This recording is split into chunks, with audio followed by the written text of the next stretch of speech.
तो अपन के देखो टॉपिक एल्डिहाइड और कीटोन को बनाने की जो विधि है वो कंप्लीट हो चुकी थी।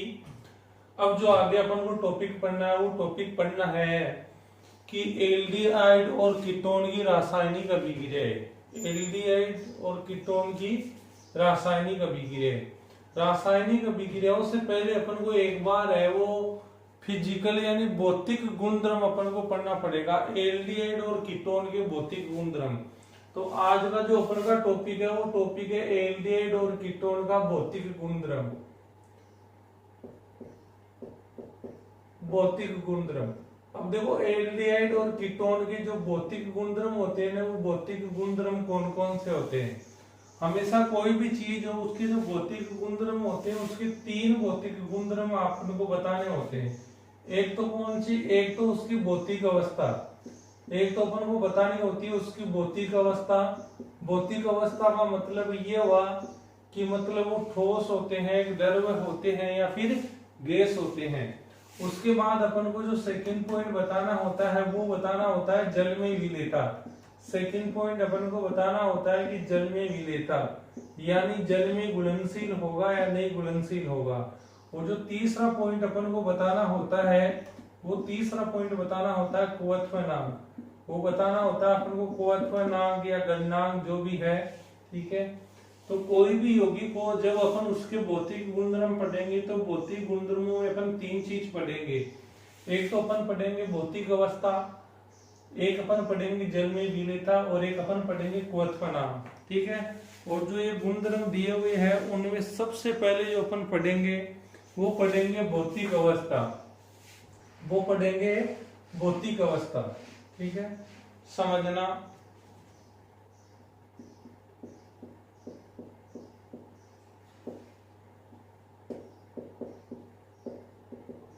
भौतिक अवस्था, ठीक है। भौतिक अवस्था देखो तीन प्रकार की होती है वैसे, ठोस, द्रव, गैस।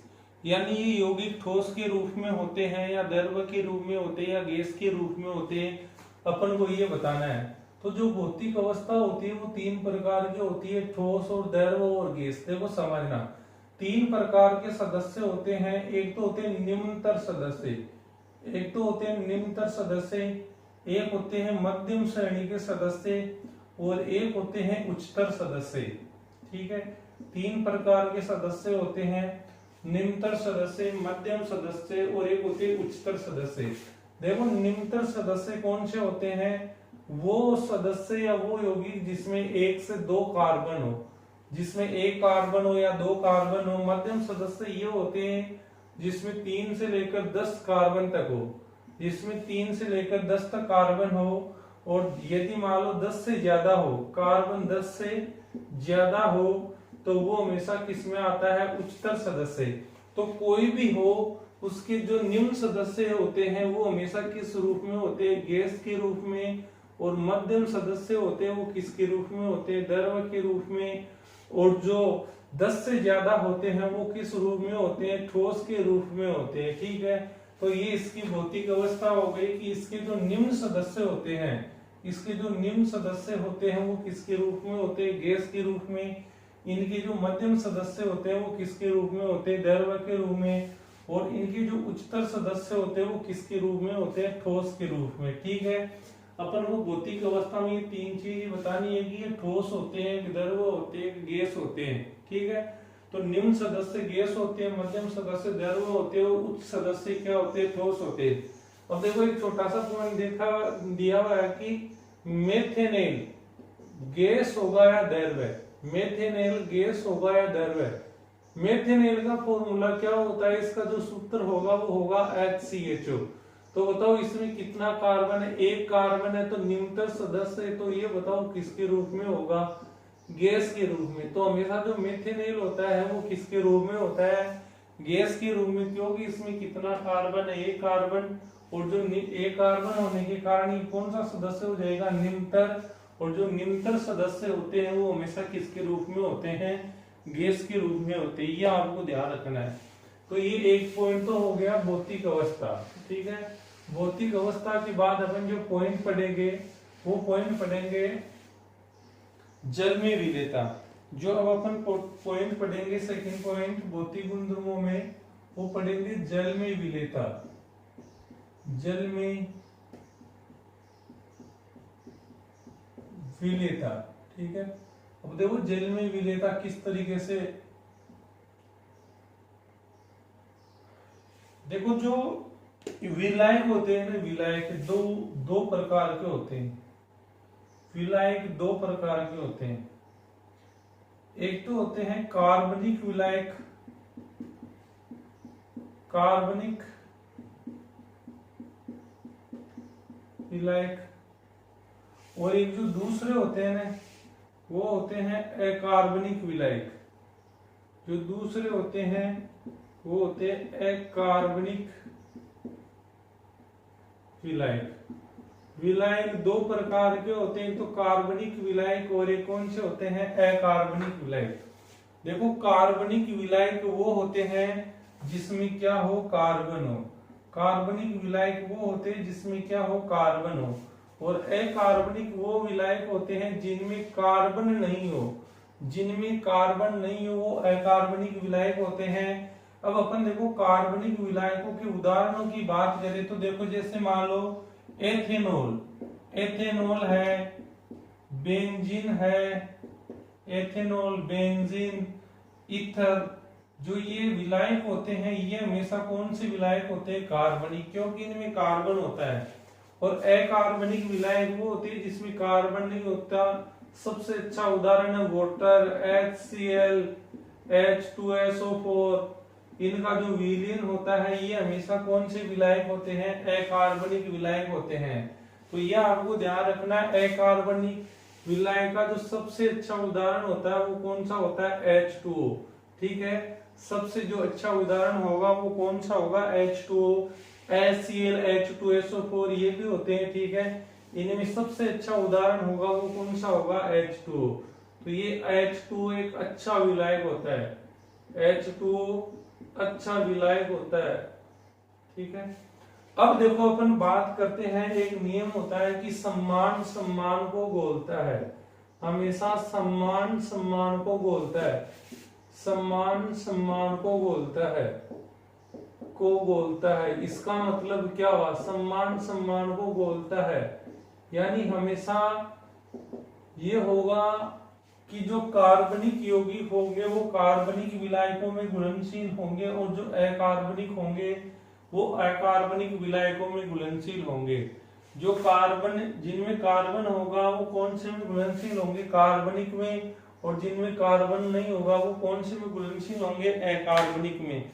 जैसे मैं एक बात करूं, जैसे मान लो कि आपको ये बोला जाए कि जैसे मान लो ये आ गया कि CH3, CH2 और CH3, ये एक हाइड्रोकार्बन है। अब आपको ये बोला जाए कि ये जो हाइड्रोकार्बन है ये किसमें घुलेगा, अकार्बनिक में घुलेगा या कार्बनिक में। देखो ये जो घुलेगा ये कार्बनिक विलायक में घुलेगा, क्योंकि एक पॉइंट होता है कि carbon connect with carbon, carbon carbon के साथ जुड़ता है। मतलब कार्बन में एक श्रृंखलन का गुण पाया जाता है, हमेशा कार्बन कार्बन के साथ जुड़ता है। तो इनमें कार्बन और कार्बन होने के कारण ये इसमें घुलेगा। कौन सी विलायक में घुलेगा, कार्बनिक विलायक में। जैसे मैं आपको बोलूं कि HCl है, HCl में देखो कार्बन नहीं है, हाइड्रोजन और क्लोराइड है, तो ये HCl है वो किसमें घुलेगा, अकार्बनिक विलायक में घुलेगा। तो सम्मान सम्मान को घोलता है। अब आप समझ गए होंगे कि जिनमें कार्बन होगा वो कार्बनिक विलायकों में घुलनशील होंगे, और जिनमें कार्बन नहीं होगा वो अकार्बनिक विलायकों में घुलनशील होंगे। अपन देखो बात करें एल्डिहाइड की, एल्डिहाइड का सूत्र क्या होता है, RC≡OH। और एक अपन बात करें कीटोन, कीटोन का फॉर्मूला क्या होता है, ये RC≡R। अब इसमें भी देखो कार्बन है और इसमें भी क्या है, कार्बन। इन दोनों में कार्बन है, तो बताओ कि जो एल्डिहाइड और जो कीटोन है वो किसमें घुलनशील होंगे, ज्यादा किसमें घुलेंगे, एल्डिहाइड और कीटोन दोनों के दोनों कार्बनिक यौगिक है, इसलिए कौन से विलायकों में घुलनशील होंगे, कार्बनिक विलायकों में। तो बताओ कि जल में विलेयता, एल्डिहाइड और कीटोन है वो ज्यादा किसमें घुलेंगे, कार्बनिक विलायकों में घुलेंगे या जल में घुलेंगे। तो ये दोनों के दोनों कार्बनिक यौगिक है, अब कार्बनिक यौगिक है तो ये बताओ कि ज्यादा किसमें घुलेंगे, ये ज्यादा घुलेंगे कार्बनिक विलायकों में, और जो जल है इसमें ये कम घुलेंगे। ठीक है, तो अपन देखो यहाँ एक पॉइंट बनाते हैं कि जो एल्डिहाइड और कीटोन होते हैं, एल्डिहाइड व कीटोन कार्बनिक विलायकों में अधिक घुलनशील होते हैं। कार्बनिक विलायकों में अधिक घुलनशील होते हैं, अधिक घुलनशील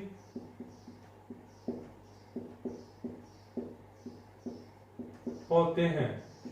उदाहरण कौन से कार्बनिक विलायक के, जैसे बेंजीन है, बेंजीन है, ईथर है, ये कार्बनिक विलायकों के उदाहरण हैं। अब आगे देखो अपन पॉइंट की बात करते हैं, सेकंड पॉइंट की। तो देखो सेकंड पॉइंट क्या बनेगा, एक चीज आपको ध्यान रखना है, कार्बन जो होता है ये हमेशा जल विरोधी होता है। कार्बन हमेशा जो होता है वो कौन सा समूह होता है, जल विरोधी समूह होता है। एक पॉइंट आपको ये ध्यान रखना है कि जैसे कार्बन की संख्या बढ़ेगी तो जल में जो विलेयता है, जल में जो विलेयता है वो हमेशा कम होगी, क्योंकि जल विरोधी होता है। ये पॉइंट आपको ध्यान रखना है कि कार्बन की संख्या बढ़ेगी तो जल में विलेयता कम होगी, क्योंकि कार्बन हमेशा कौन सा समूह होता है, जल विरोधी। कार्बन की संख्या बढ़ने पर जल में जो विलेयता होती है वो विलेयता कम होती है। कम क्यों होती है, क्योंकि जो कार्बन होता है वो हमेशा कौन सा समूह होता है, जल विरोधी समूह होता है। अब अपन आगे बात करते हैं, देखो कुछ उदाहरण पढ़ते हैं। यहां मैं एक एग्जांपल लिख रहा हूं, HCHO और एक में लिखा CH3CHO। अब आपको ये बोला जाए कि जल में ज्यादा विलेय कौन सा होगा, जल में ज्यादा विलेय कौन सा होगा, तो इन दोनों में देखो इसमें कितना कार्बन है, एक कार्बन, इसमें कितने कार्बन है, 2। हमेशा कार्बन की संख्या बढ़ने पर विलेयता, कार्बन की संख्या बढ़ने पर हमेशा विलेयता क्या होती है, कम होती है। तो ये बताओ कि इन दोनों में ज्यादा कौन सा घुलेगा, ये ज्यादा घुलेगा और ये कम घुलेगा। ये वाला कम घुलेगा, क्यों, क्योंकि इसमें कार्बन की संख्या ज्यादा है और कार्बन, तो ये कम विलेय होगा यानी कम घुलेगा। कम क्यों घुलेगा, क्योंकि इसमें कार्बन की संख्या 2 है, यानी कार्बन की संख्या बढ़ेगी तो विलेयता हमेशा क्या होगी, कम होगी। यह आपको ध्यान रखना है।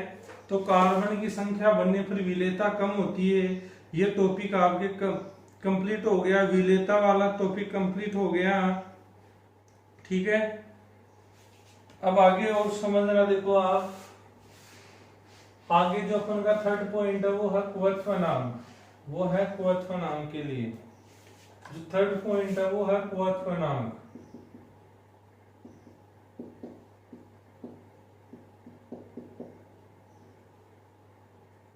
क्वथनांक, ठीक है। अब क्वथनांक में देखो कैसे पढ़ोगे, समझना।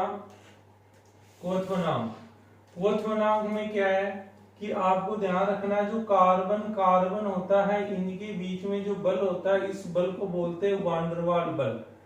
इस बल को क्या बोलते हैं, वांडरवाल बल। जो कार्बन कार्बन के बीच में बल होता है, इस बल को क्या बोलते हैं, वांडरवाल बल, या वांडरवाल बंध भी बोल सकते हो। बंध वास्तव में एक अट्रैक्शन फोर्स होता है, मतलब बल होता है।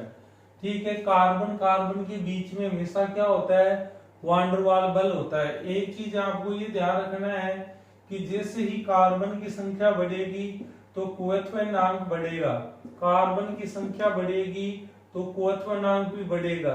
अब क्यों बढ़ेगा, इसका कारण क्या है, इसका जो कारण है, कारण हो जाएगा क्योंकि वांडरवाल बलों की संख्या बढ़ती है, वांडरवाल बलों की संख्या बढ़ती है, बलों की संख्या बढ़ती है, बलों की संख्या बढ़ती है, इसलिए क्वथनांक बढ़ता है। आपको ध्यान रखना है कि जैसे ही कार्बन की संख्या बढ़ेगी तो क्वथनांक भी क्या होगा, बढ़ेगा। क्वथनांक क्यों बढ़ेगा, क्योंकि वांडरवाल जो होते हैं, वांडरवाल बल, इनकी हमेशा संख्या बढ़ती है। देखो कैसे बढ़ती है, एक एग्जाम्पल आप समझोगे। कि इसमें जो वान डेर वाल बल है इनकी संख्या कैसे बढ़ेगी। इधर मैं एक एग्जांपल लिख रहा हूं कि CH3CHO, एक में लिखा CH3CH2CHO, एक में लिखा CH3CH2CH2CHO। ठीक है, ये में लिखा। इनमें अपन को क्वोथनांक के बारे में बताना है कि किसका क्वोथनांक ज्यादा होगा और किसका कम होगा। इसमें वान डेर वाल बल बताओ कितना है, 1, और इसमें वान डेर वाल बल की बात करें तो कितने हो गए, 2, और इसमें वान डेर वाल बलों की बात करें तो 1, 2 और 3 हो गए। अब आप एक चीज बताओगे कि किसमें ज्यादा टेम्परेचर चाहिए बंध को तोड़ने के लिए। एक बंध को तोड़ने के लिए ज्यादा तापमान चाहिए, या 2 बंध को तोड़ने के लिए ज्यादा तापमान चाहिए, या 3 बंध को तोड़ने के लिए ज्यादा तापमान चाहिए। तो अपन को 3 बंध को तोड़ने के लिए ज्यादा तापमान देना पड़ेगा, 1 बंध को तोड़ने के लिए कम तापमान देना पड़ेगा, तो इसका क्वोथनांक ज्यादा होगा। तो इनमें क्वोथनांक का क्रम वो ऐसे हो जाएगा। अब देखो यहाँ पॉइंट क्या लिखा हुआ है कि हमेशा जैसे ही कार्बन की संख्या बढ़ेगी, जैसे ही कार्बन की संख्या बढ़ेगी वैसे ही क्वोथनांक भी क्या होगा, बढ़ेगा। क्वोथनांक भी क्या होगा, बढ़ेगा। कारण क्या है, वान डेर वाल बलों की संख्या बढ़ती है। तो देखो जैसे जैसे कार्बन की संख्या बढ़ रही है वैसे वैसे वान डेर वाल बलों की संख्या भी क्या होती जा रही है, बढ़ती जा रही है।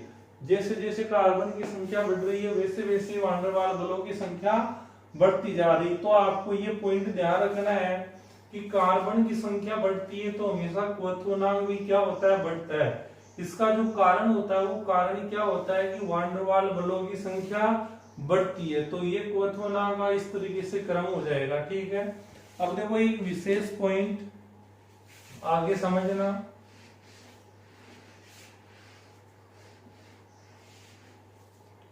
आगे जो पॉइंट है वो ये है कि यदि मान लो पार्श्व श्रृंखला बढ़ती है, यदि पार्श्व श्रृंखला बढ़ती है, यदि पार्श्व श्रृंखला बढ़ेगी तो हमेशा क्वोथनांक होता है ना, क्वोथनांक वो कम होगा।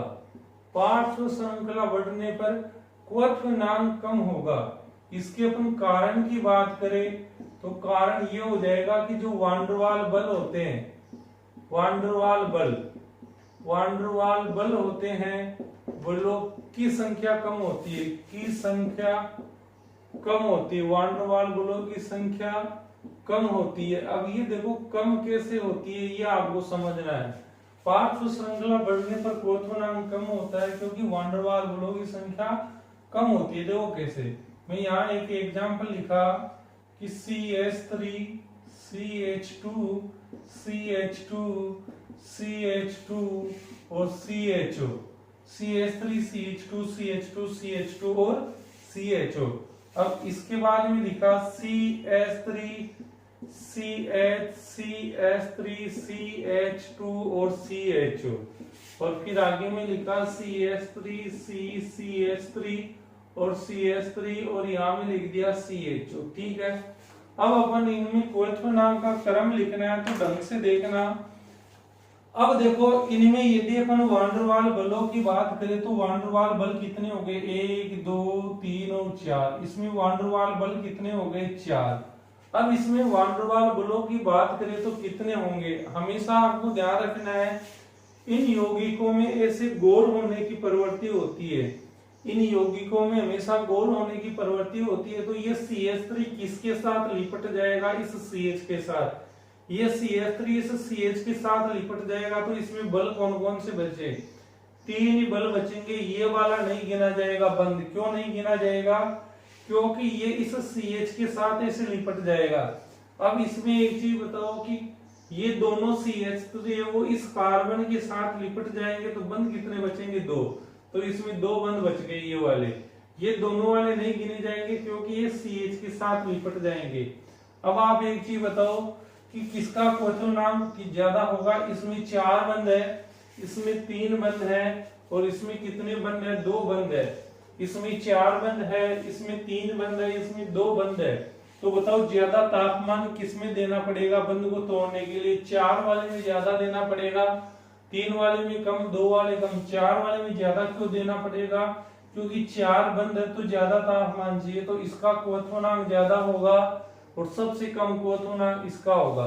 तो तो देखो पार्श्व श्रृंखला जैसे जैसे बढ़ेगी वैसे वैसे कुवत्वनांक भी कम हो जाएगा। कुवत्वनांक भी क्या हो जाएगा, कम हो जाएगा। कुवत्वनांक कम क्यों हो जाएगा, क्योंकि वान डेर वाल बलों की संख्या कम होती है। देखो पहले 4 थी, फिर 3 थी, और फिर कितनी हो गई 2। तो ऐसे इनमें क्या होता है कि जो वान डेर वाल बलों की संख्या है वो वान डेर वाल बलों की संख्या भी धीरे धीरे क्या होती जाएगी, कम होती जाएगी। तो ये सभी के देखो पॉइंट आपके समझ में आ गया होगा, ये वाला पॉइंट आपके समझ में आ गया होगा। अब आगे आपको समझना है, देखो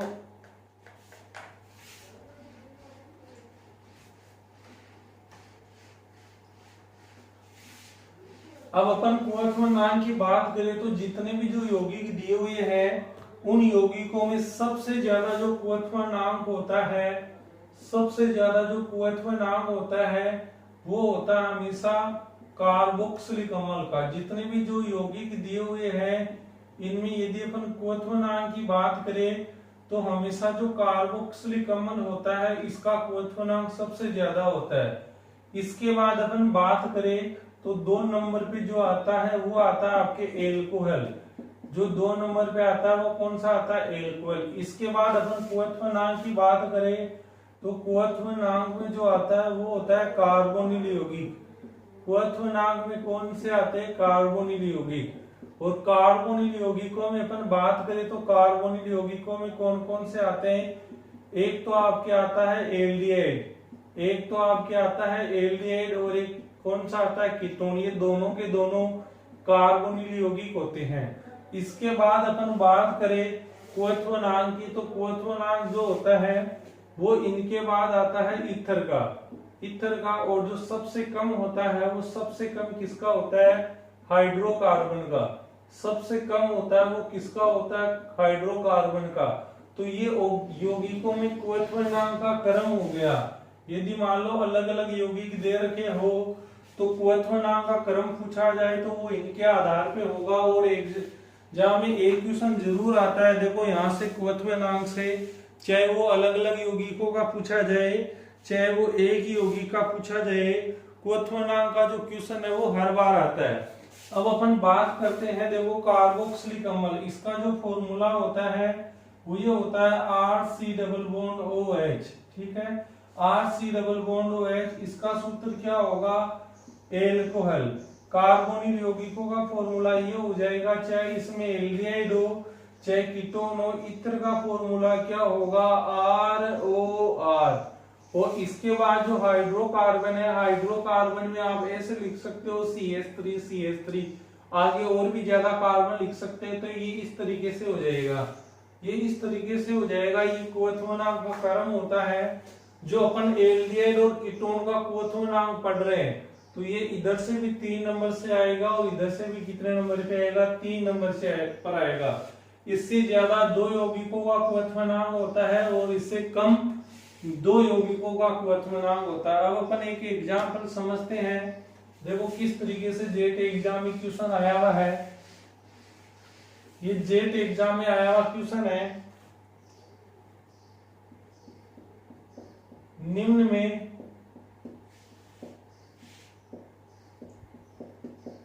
कुवत्वनांक का सही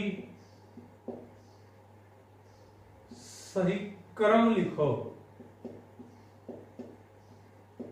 ठीक है, ये अब कुवत्वनांक का सही क्रम कैसे वो आपको लिखना है।